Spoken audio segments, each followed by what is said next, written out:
quando o Brasil for chamado na chincha, não vai ser Trump que vai chamar o Lula, para de falar besteira aí e eu vou te meter 300% de tarifa. É a OEA, meu amigo. Vai vir todo mundo junto. Argentina, Paraguai, Equador, El Salvador vão sentar na mesa e aí vai ter 20 pessoas ali e o Lula vai ficar falando sozinho. O Brasil avançou. Carcará resumiu a postura do Brasil perante ao mundo, né? Agora, na questão do STF, né? Esses avanços em cima do Bolsonaro, o Trump tá olhando isso e tá vendo, né? Que o presidente tá dizendo que a guerra nem tarifária nem começou, que não tá nem aí. Na questão do caça às bruxas, né? Que o Trump colocou na carta. Bolsonaro não tinha tornozeleira, hoje tá com tornozeleira. Então, cara, faz esse apanhado aí, por favor. Falou muito bem, mas infelizmente a minha leitura é que realmente o Brasil escolheu um lado faz muito tempo. O Brasil, há 2 anos atrás, não assinou o acordo do Belt and Road Initiative, que seria o corredor a nova Rota da Seda, sendo que Colômbia assinou, sendo que até o Panamá assinou e o Trump no início do governo foi lá e fez eles desassinarem. Não assinou para inglês ver dizendo que era um país neutro. Só que os acordos que o Brasil fez com a China foram muito maiores do que um país que assinou o acordo. Ou seja, acordo estratégico, 37 acordos estratégicos, inclusive cessão da usina de urânio para eles. Indústria automotiva, a BYD basicamente invadiu o Brasil com subsídios que as empresas europeias, né, de carros europeias, americanas e asiáticas do Japão e da Coreia não têm. Você tem aí o caso de trabalhadores em situação de escravidão dentro da BYD lá na Bahia. Você tem casos assim também em 24, na Itália. Não sei se as pessoas sabem, mas no norte da Itália, toda a parte têxtil ali é controlada por empresas chinesas. No ano passado estouraram vários lá com um chinês preso lá, morando em alojamento, com 50 empilhado em cima do outro, trabalhando 16, 18 horas por dia. Com um prato de arroz por dia, mesma coisa da China. Ou seja, a China, ela não expande, ela quer dominar. Ela não faz amigos no mundo, ela quer dominar. Ela quer dominar o mundo, é um plano de expansão muito bem claro, né? Falamos aqui de plano estratégico, né? Plano de longo prazo. A China tem, e 50 anos começou isso há 20 anos atrás, que 50 anos eles vão ser a nação dominante no mundo, dominar o mundo, e para isso eles têm que atropelar os Estados Unidos. Então, o Brasil sim, desde a carta do Trump, o Brasil recrudesceu, mas o Brasil me parece, nesse exato momento, que o Brasil não tem muita opção. Se encalacrou com os BRICS, emplacou lá a presidente do BRICS, lá Dilma, tá lá. O Lula tem fixação sobre essa questão da moeda, quer trocar a moeda e falou uma sandice daquela que não sabia por que o dólar... Quem foi que disse que o dólar era o padrão monetário? Simplesmente os Estados Unidos ganhou a Segunda Guerra Mundial, bancou quase 60%, quase 70% do esforço e do custo da guerra. Quem bancou foi os Estados Unidos. Os Estados Unidos mandou material para a Rússia. Se não fosse os Estados Unidos, o Hitler tinha invadido Moscou, invadido a Rússia inteira. Porque os Estados Unidos mandou material para a Rússia. Os Estados Unidos mandou material para a China. Se não fosse os Estados Unidos, o Japão invadiu a Manchúria e invadiu o resto todo. Ou seja, engraçado, Segunda Guerra Mundial, a Rússia e a China dependeram dos Estados Unidos para não perder os seus países. E hoje viram os maiores países antagonistas, adversários dos Estados Unidos. Então o mundo girou. Parece que sim, esse governo que está aí fez acordo com o diabo e não vai recrudescer, ele não vai recuar a não ser que ele caia, a não ser que a situação se agrave internamente de tal maneira que as instituições vão ter que expelir esse governo que está aí e se realinhar. Não digo que é para se alinhar 100% com os Estados Unidos, mas pode voltar a ser um país neutro em que tem bons negócios com os Estados Unidos, cumpre todas as obrigações dentro da organização dos Estados americanos, mas também faz negócio com outros países, mas não do jeito que está. Do jeito que está, é muito grave que o Brasil anunciou ontem ou hoje, que é trazer o sistema de pagamento chinês, Union Pay. Eu sei qual é. É o cartão de crédito chinês. É o cartão de crédito, já tá sendo instalado. Com qual banco? O Banco Master. O Banco Master vai ser a operadora do cartão de crédito chinês no Brasil. E quem é que tá na treta desse Banco Master? A esposa do ministro Alexandre de Moraes, que ela é representante desse Banco Master que deu uma treta de bilhões de dólares aí. Então, assim, muito grave. Ou seja, os Estados Unidos sancionam os ministros, né? Exatamente. E agentes políticos no Brasil. E aí a fórmula é o Brasil trazer o cartão de crédito chinês. Isso vai ser a pá de cal no Brasil. Isso vai ser a pá de cal no Brasil, porque essas bravatas, primeira-dama xingando o Elon Musk, ou bravata daqui, bravata de lá, pode xingar, pode falar o que... A questão é a ação, meu querido. A ação que o Brasil fez de trazer o que eu encontro do BRICS, e ele insistir em ter a moeda do BRICS, sendo que a China, a primeira coisa que o Lavrov fez 2 dias depois, falar, a ideia do Lula, não é nossa ideia. Pulou fora. Ele é bobo? Amigo, a Rússia tem 1,8 trilhões de PIB, menos que o Brasil. Quem sustenta o BRICS é a China. 20 trilhões. O BRICS total tem 30 trilhões de PIB. Os Estados Unidos juntando com a Europa dá quase 45 trilhões, que é 30 dos Estados Unidos e 15 da Europa. Quer dizer, a OEA, a Organização dos Estados Americanos, os Estados Unidos banca metade de todo o custo da OEA. Ou seja, os Estados Unidos é 35% do dinheiro do mundo, da riqueza do mundo está nos Estados Unidos. Quer queira ou não, os Estados Unidos é um player. Não, a gente não precisa ser escravo dos Estados Unidos. O Brasil não precisa ser escravo dos Estados Unidos. E nem os Estados Unidos quer um país nenhum escravo. Mas a questão é que existe interesse entre as nações. Eu não produzo isso, você produz isso. Eu produzo aquilo, você não produz aquilo. Vamos trocar? E a gente troca, trazendo prosperidade para as duas nações. Povo feliz, economia pujante, todo mundo com emprego. Com todo mundo com emprego, teria 10 milhões, 15 milhões de pessoas tentando entrar e invadir os Estados Unidos?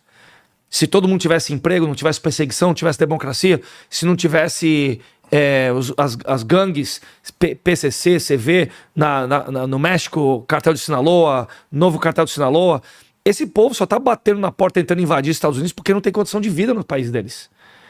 Então o que os Estados Unidos quer e não só o Brasil deveria querer também, a Argentina quer, né? Já viu, já mudou, né? Vê lá se o êxodo de argentinos saindo da Argentina pro mundo todo agora não diminuiu. Diminuiu. Porque se você tem qualidade de vida no país que você mora, pra que vai trocar? Pra que eu sair daqui? Eu fiquei 13 anos na Marinha sem receber aumento de salário. Como segundo-tenente eu ganhava $1.000 por mês.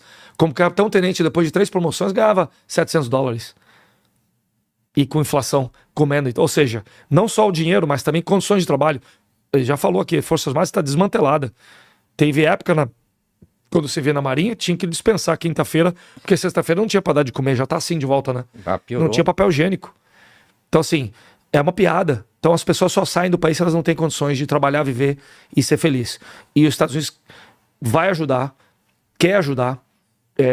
Eu entendo que o governo Biden e o governo Obama fizeram muitas burradas, né?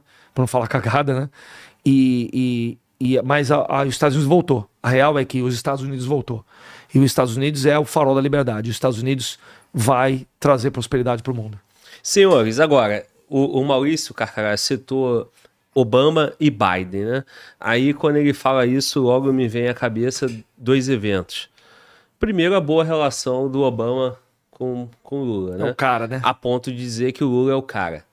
Segundo, Biden, 2022, o Brasil vivendo um momento importantíssimo político, o Biden, né, manda ali os seus enviados, né, exercer uma certa influência no Brasil. Isso não tem nada documentado oficialmente, né? Tem documentado que houve a visita, né? Não. Mas a visita é oficial. Sim. Mas a gente não sabe exatamente o conteúdo. O conteúdo. Bom, senhor, o que vocês acham que sustenta, né, essa postura do Brasil, né? Porque, assim, o Brasil no governo dos democratas tinha uma boa relação, né? E o período que o Bolsonaro esteve junto com os republicanos, junto com o Trump, também. Agora não. Agora muda esse cenário, o republicano tá lá, o Trump tá, e o Brasil tá dobrando as apostas, se sustentando nessa ilusão, talvez, do BRICS, né? Dessa leitura de futuro que o BRICS é o futuro. Mas, sobretudo, irmão, o establishment brasileiro, ele tá ancorado em que acordo, cara? Porque, ó, a imprensa reforça o discurso do Lula. A estrutura de poder, STF, Congresso, também. Vocês analisam isso de que forma? Porque, assim, tem um acordão sustentando essa política do Lula. Não sabemos até onde vai, né? E até onde o Trump está disposto a mudar isso de fato, né? Por favor, Carcará. Camarada, o que o Brasil está fazendo é uma cópia fiel do que o Hugo Chávez fez, pô, e o Maduro. Aí tu fala, a imprensa sustenta. Claro que sustenta, pô. A imprensa é uma empresa. O cara, vou te pagar para tu jogar a seguinte falácia e esse esquema aí para o público. E é pago. A imprensa faz, não é por amor, não, é pago. Ela recebe para fazer o papel dela, que é dizer que o país está uma maravilha, que está tudo certinho, que isso aqui é uma democracia. Isso é que faz. O STF faz porque ele comprou, erradamente comprou a ideologia do Lula, pô. A Venezuela, o STF lá é só figurante, pô. O Brasil tá faltando, já falei, tá faltando só um nível, as Forças Armadas embarcar junto com o Lula. Só isso. O que eu acho que vai ser o ponto onde o Lula vai quebrar a cara, que ele vai achar que assim, pô, eu vou colar com a China, vou destalingar de tudo que eu tenho com o Ocidente aqui, vou entrar de cabeça aqui no BRICS. O problema não é nem com a Rússia, não é com a China e Irã. Esse problema aí. Só que as Forças Armadas não vão aceitar isso. Não é que os militares vão se rebelando, peraí, mas vai chegar a hora que o militar, ô presidente, camarada presidente, ó, o caminho é pelo aqui. Se o senhor não consertar o passo aí, o azimuth, a gente vai ter que largar o senhor. Isso que é a realidade. Ó, já tem ligação do governo americano para os militares brasileiros, cara. Nesse exato momento já tem militar conversando aí, cara. Qual é de vocês aí? É isso mesmo? Cara, não existe nenhuma fricção, o Glauber, entre as Forças Armadas do Brasil com as Forças Armadas americanas. É o contrário. Os caras vêm aqui, tô falando que eu tirei 30 anos. Cara, é como se fosse do teu quartel os caras. O cara conversa contigo normalmente, não tem trauma nenhum, tem receptividade, transferência de conhecimento, os caras vibram com a gente, com a nossa tropa. A gente não pode confundir o comando com a tropa. Os americanos querem ficar de boca aberta a gente não tem quase nada e mostra uma vontade, estou falando na tropa, de combate, o brasileiro é forte. Eu falei, o soldado brasileiro é completo, cara. A miscigenação nossa deixou a gente um homem forte. Nós somos fortes, a gente não aquele soldado, a gente é um soldado valoroso. Então o americano, ele vibra com isso, demais com isso aí. Só que tá chegando no limite que os militares vai ter que, eu falei, os militares vão ter que decidir. Porque os militares, eles fazem parte, uma das colunas da República é o militarismo. Qualquer nação, a coluna principal de um poder da nação é as suas Forças Armadas. E o Brasil, as Forças Armadas, ela não pode ficar ausente, neutra, em silêncio, como tivesse acontecendo nada e o povo sofrendo. Porque o presidente quer ir para um modelo um modelo político que nunca foi aceitado por ninguém, pô. Não, o Brasil, o Lula, o Lula é vestuto, ele é aquele cara velhão, antigão. Ele acha que nós estamos em 1955, 69, com a Revolução Cubana ainda. É um amor que ele tem pelo sindicalismo, movimentos sociais, revoluções mentais que ele tem, e ele simplesmente não consegue sair desse posto de observação, cara. Ele tá preso nesse mundo. E ele quer implementar uma porra muito foda. E ele se alia só com pessoas erradas. Cara, o Brasil tá ficando um negócio tão esquisito que os países da América do Sul, Glauber, Peru, todo mundo, exceto Chile e Equador, estão montando sistemas de segurança com tropa com o Brasil. Porque o Brasil é preocupante para eles. Porque já foi notado que o narcotráfico tem apoio dentro do país do judiciário e dos políticos. A Argentina fechou a fronteira, o Paraguai está fechando a fronteira, a Venezuela vai fechar a fronteira porque para ela é importante ela controlar a fronteira com o Brasil. Ninguém sabe qual o esquema que tem entre ela e o Brasil ali, porque que a tropa está tão forte ali na nossa fronteira. O Uruguai está fechando a fronteira. E assim, a Bolívia está fechando a fronteira com o Brasil. A Bolívia, que é produtor mundial de cocaína também, pô, fechar aqui, porque já tem bandido demais do lado de cá. 85, quando o Brasil passou o comando, o Brasil era preocupação para os Estados Unidos e para a Europa. Cara, esses caras estão fazendo satélite, míssil, foguete, navio, submarino. Porra, a Índia, China, Japão, Coreia do Sul, estamos sabendo que porra de país é esse, cara? Cara, tem que ter grande, cara vai competir com a gente forte. Agora o americano está preocupado porque a gente está se aliando a ditadores e terrorismo, cara. É isso que está acontecendo. Inverteu o valor da moeda. Então, senhor... É isso que está acontecendo, pô. Aí agora você está alertando que a Bolívia está preocupada com os problemas do Brasil, né? Olha como que muda esse cenário. Mas vamos lá. 64 teve ali a interferência dos Estados Unidos, certo? 85 provavelmente deve ter tido também, só que pro inverso. 2022 concluímos que teve também. Por que que 2025 essa influência ainda não deu resultado, né? Você falou, essa hora deve ter militar falando com militar americano falando com militar brasileiro. O meu ponto é justamente esse, Galante. Essa influência, né? Porque os Estados Unidos conseguem interferir em várias conseguem fazer os movimentos políticos, a mudança da forma como eles querem. O Brasil se mostra fechado nesse acordo, nesse bloco que tem STF, tem a presidência da República, tem a imprensa. Então, o Brasil 23, 24 e 25 só fala basicamente duas palavras: democracia e soberania, né? Então, tudo que se fala no Brasil hoje é democracia, e agora é soberania. Que acordo é esse que o próprio Estados Unidos não está conseguindo furar? Por favor. Muito boa pergunta. Inteligente sua pergunta, viu? E é um ponto de vista que as pessoas não pensam.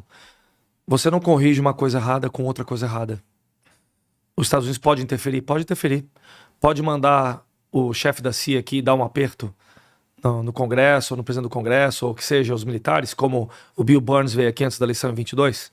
Pode mandar o ministro da Defesa, o secretário de Defesa, vir falar com os militares, olha, se reclamar do resultado das urnas, os Estados Unidos vai tirar o apoio. Fizeram tudo isso. Mandaram a Victoria Nuland aqui também, mesma coisa. Só que os Estados Unidos passou por um momento muito difícil nos últimos 4 anos. Eu tô lá, sou representante do povo, sou eleito lá, eu vi exatamente o que aconteceu. Nós quase caímos nesse abismo que o Brasil está caindo agora. Realmente os governos democráticos foram 10 milhões de pessoas, no mínimo, que entraram pela fronteira. Indocumentado, e essas pessoas foram soltas dentro dos Estados Unidos com liminares, basicamente. Houve uma invasão nos Estados Unidos. E isso foi feito pelo Partido Democrata. O que eles fizeram? Se aliaram aos globalistas. Então, a razão da China ter crescido é que na época, lá antes do Nixon, 40 e tanto, a China era comunista. O Nixon que teve a ideia, não é que teve a ideia, o establishment americano, os neoconservadores, falaram assim, olha, a China, pra gente derrubar a China, vai ser um outro acordo que a gente está fazendo aqui com a Rússia. Porque a Rússia caiu em 89, né? Nós vamos pegar e tentar... Com a Rússia a gente vai usar força e vai usar contenção, que a gente chama de detente. Com a China a gente vai usar capitalismo. Nós vamos implantar o capitalismo com eles em certas áreas, porque você tem zonas francas dentro da China. O Nixon foi lá, visitou lá o presidente na época lá do Partido Chinês, e eles fizeram esse acordo. Aí a China começou a produzir maquinário, peça e tudo. A China estava morrendo de fome, porque morreram 70 milhões de fome lá, né? Ninguém fala nisso. Porque eles precisavam... É um problema humanitário. Ok. Depois de 92, o Clinton acordou, deixou a China entrar na Organização Mundial do Comércio. Aí os campeões nacionais dos Estados Unidos, que são iguaizinhos daqui, eles só olham uma coisa, o dinheiro e o lucro. Vamos pegar todas essas empresas e o outsource, lembra?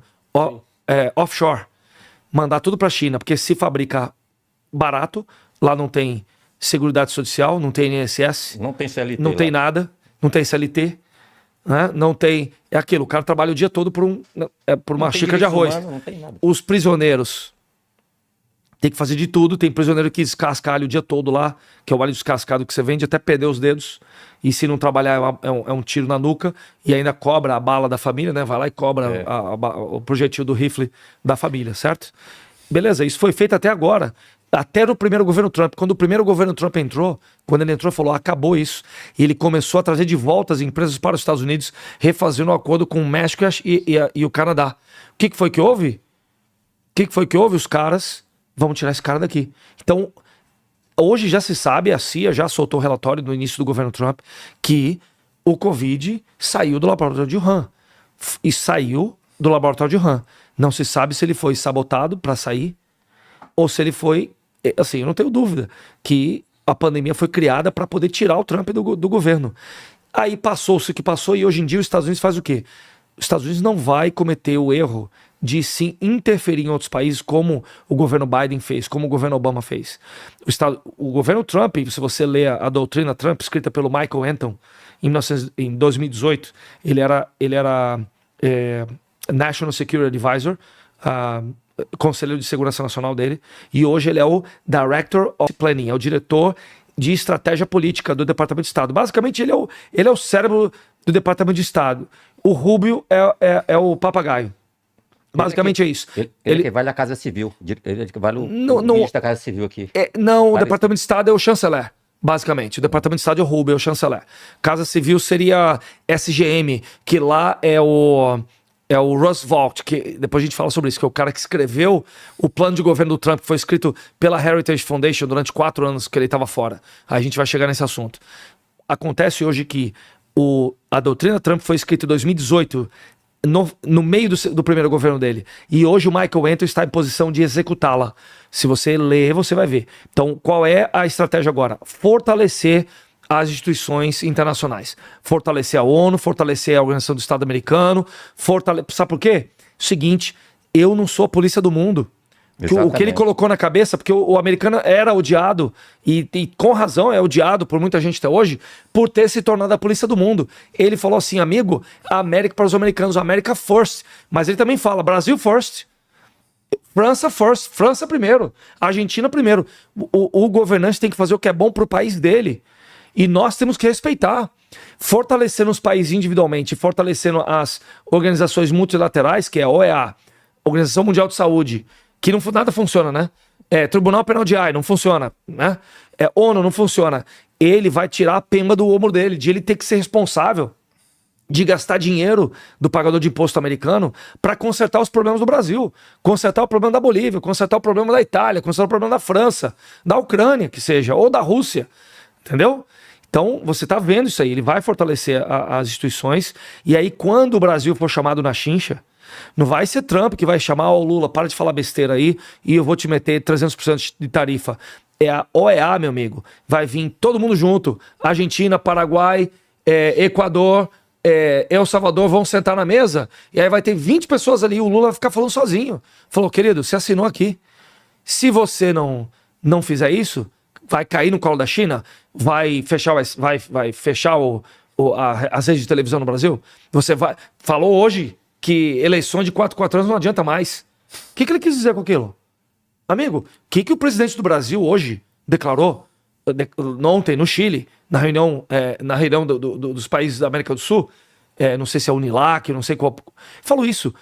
Não, esse negócio de eleição de 4 anos não funciona mais. Nós temos que arrumar uma outra maneira de fazer democracia. Glauber, o que esse cara quer dizer com isso?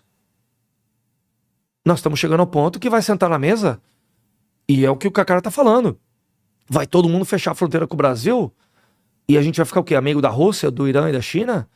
O povo brasileiro vai deixar isso? Porque ele ganhou com 1%, 51 a 49, 2%. Tem 49% das pessoas que não concordam com isso. Os militares concordam com isso? Na verdade, foi 50,0 alguma coisa, 49,9. A mesma proporção do Maduro, né, na eleição agora, né? Foi muito menos. Foi a mesma, mas foi os mesmos números, você percebeu, né? Foi os mesmos números do Maduro. A mesma coisa. O computador parou tudo quando foi voltou. 1,8 milhões, né? Parou tudo quando voltou o computador. É grave, o que eu tô falando aqui é grave.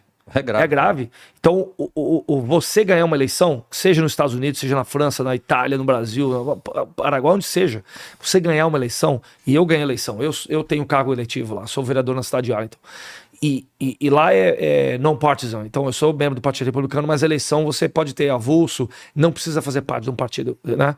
E eu ganhei voto de democrata pra caramba. Tenho muitos amigos liberais, e eu converso abertamente com eles. Quando você senta na cadeira de vereador, ou de deputado, ou senador, governante, ou presidente, você governa para todos. Você governa para a nação. Você governa... Eu tenho essa... Eu tô errado, Cacará. Eu acho que eu governo mais para quem não votou em mim.